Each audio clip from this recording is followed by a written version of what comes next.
Bismillahirrahmanirrahim. Assalamualaikum warahmatullahi wabarakatuh.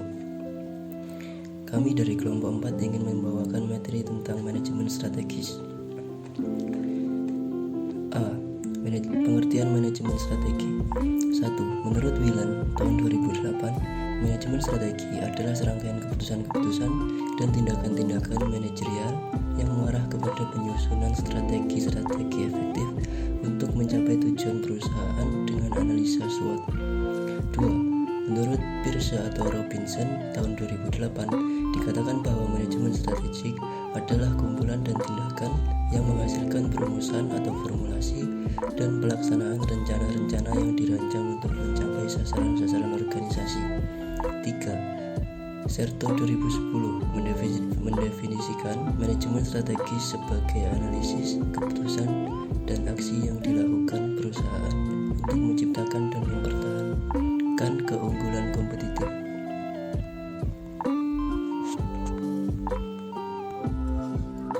B. 9 tugas penting manajemen strategi. 1. Merumuskan misi perusahaan termasuk pernyataan yang luas mengenai maksud, filosofi, dan sasaran perusahaan. 2. Melakukan suatu analisis yang mencerminkan kondisi dan kapabilitas internal perusahaan. 3. Menilai lingkungan eksternal perusahaan termasuk faktor persaingan dan faktor kontekstual umum lainnya. 4. Menganalisis pilihan-pilihan yang dimiliki oleh perusahaan dengan cara menyesuaikan sumber dayanya dengan lingkungan eksternal. 5. Mengidentifikasikan pilihan paling menguntungkan dengan cara mengevaluasi setiap pilihan berdasarkan misi perusahaan. 6. Memilih satu set tujuan jangka panjang dan strategi utama yang akan menghasilkan pilihan paling menguntungkan tersebut. 7. Mengembangkan tujuan tahunan dan strategi jangka pendek yang sesuai dengan tujuan jangka panjang dan strategi utama yang telah ditentukan. 8. Mengimplementasikan strategi yang telah dipilih melalui alokasi sumber daya yang dianggarkan, di mana penyesuaian antara tugas kerja, manusia, struktur, teknologi, dan sistem penghargaan ditekankan. 9. Mengevaluasi keberhasilan proses strategi sebagai masukan pengambilan keputusan di masa mendatang. C. Karakteristik manajemen strategi. 1. Manajemen strategi bersifat jangka panjang. 2. Manajemen strategi bersifat dinamik. 3. Manajemen strategi merupakan sesuatu yang berpadu oleh manajemen operasional. 4. Manajemen strategi perlu dimotori oleh unsur-unsur pada manajer tingkat puncak. 5. Manajemen strategi berorientasi dan mendekati untuk masa depan. 6. Manajemen strategi senantiasa harus didorong dan didukung dalam pelaksanaannya oleh semua sumber daya ekonomi yang tersedia.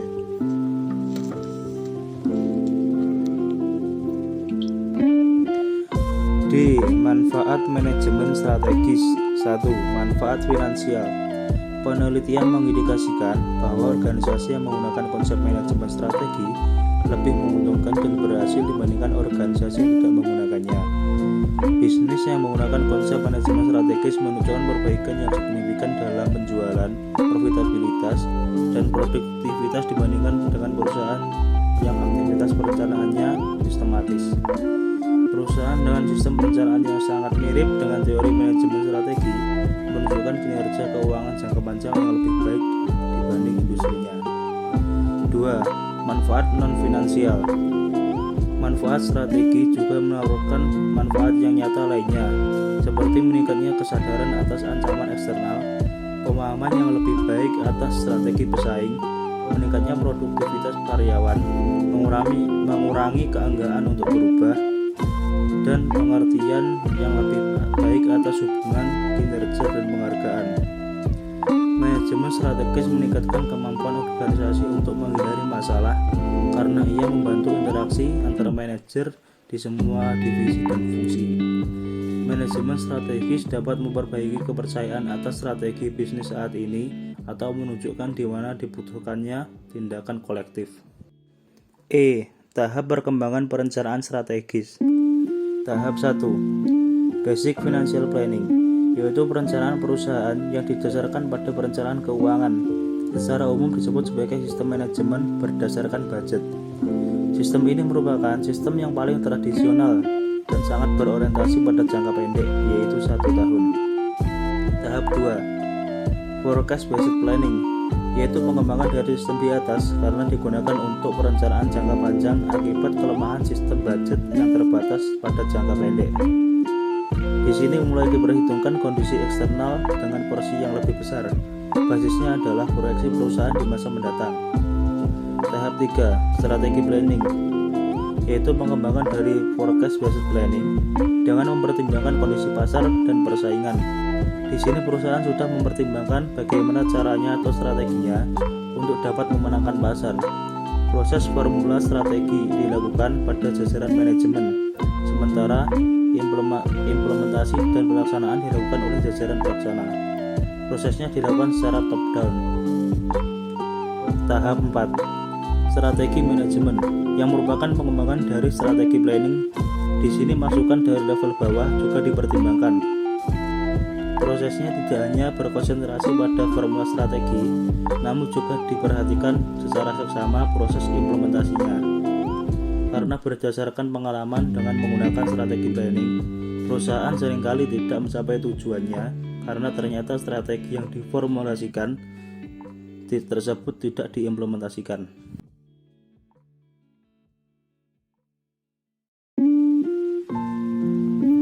F. Unsur-unsur dalam proses manajemen strategi.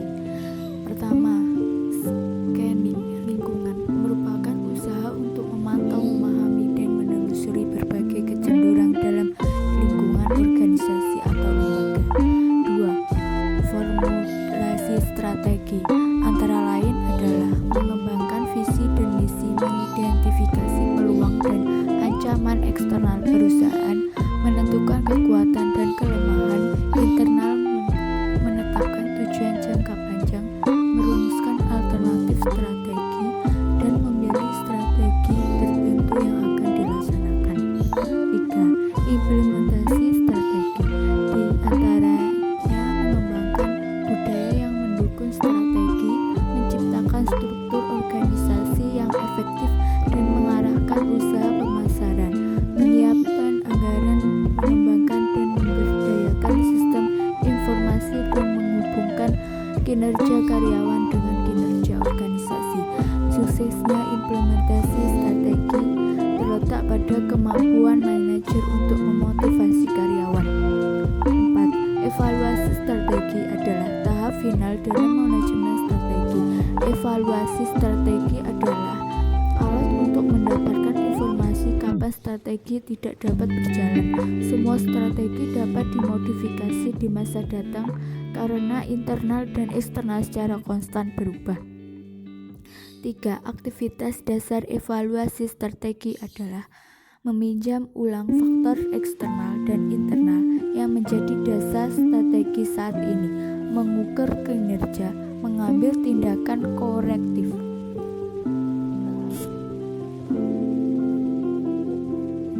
G. Definisi misi. Misi merupakan hal atau langkah yang harus diambil oleh sebuah organisasi dalam rangka mewujudkan visi. Misi harus mencakup tujuan utama organisasi dan harus memiliki batasan yang jelas, mengandung hal yang diharapkan oleh semua anggota, serta harus dapat digunakan untuk membantu proses evaluasi organisasi. Misi digunakan untuk mendeskripsikan keadaan sekarang, siapakah kita, di manakah kita sekarang, atau dari perspektif waktu, apa kekuatan kita, dan lain-lain. H. Definisi dari tujuan. Hasil akhir dari sebuah aktivitas yang direncanakan. Tujuan akan menyatakan apa yang harus dicapai dan kapan. Tujuan harus dapat dikuantifikasikan jika mungkin area-area yang menjadi tujuan. 1. Profitabilitas. 2. Efisiensi. 3. Growth. 4. Shareholder yield.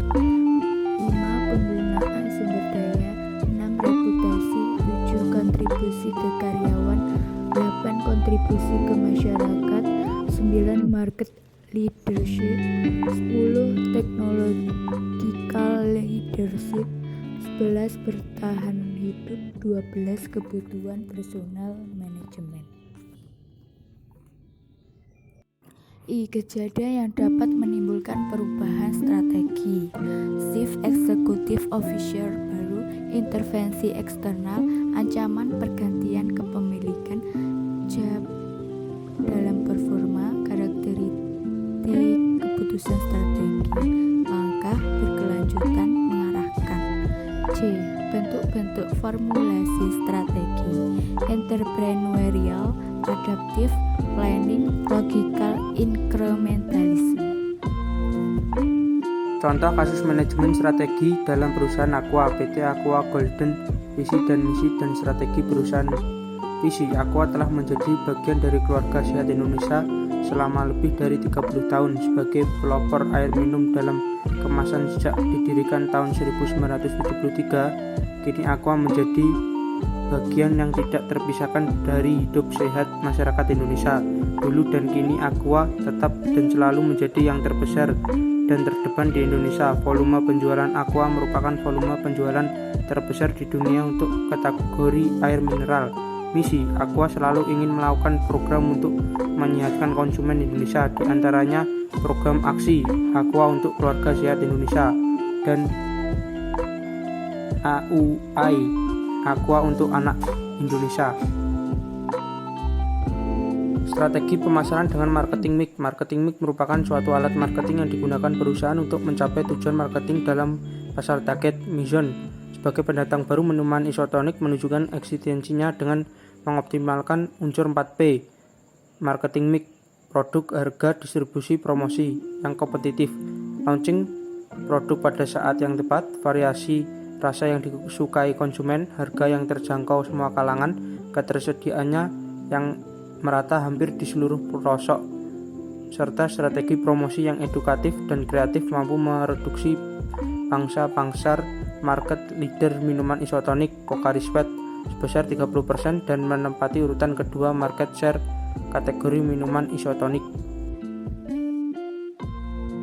Strategi marketing mix PT Danone Aqua terhadap Maison. 1. Produk. Maison yang diproduksi oleh Danone Aqua merupakan kategori minuman isotonik bernutrisi. 2. Harga atau price. Dari segi harga, Maison sangat kompetitif, sekitar Rp2.500 untuk isi 500 ml. Jika dibandingkan dengan isotonik dalam kemasan kaleng yang harganya sekitar Rp3.300 untuk isi 330 ml. 3. Distribusi atau place. Distribusi Maison berorientasi nasional menggunakan jalur distribusi Aqua yang sangat luas, kuat di pasar tradisional atau mudah dijumpai di warung dan toko-toko yang menjual produk Aqua. Sampai ada suatu istilah di kalangan distributor, di mana ada Aqua di situ ada Maison. 4. Promosi atau promotion.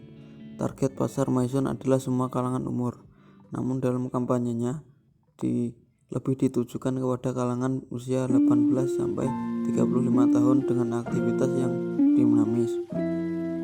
Maison melakukan promosi besar-besaran lewat placement iklan di televisi atau TV, radio, media cetak, dan media luar ruang. Sekian presentasi dari kelompok kami, kurang lebihnya mohon maaf. Wassalamualaikum warahmatullahi wabarakatuh. Terima kasih.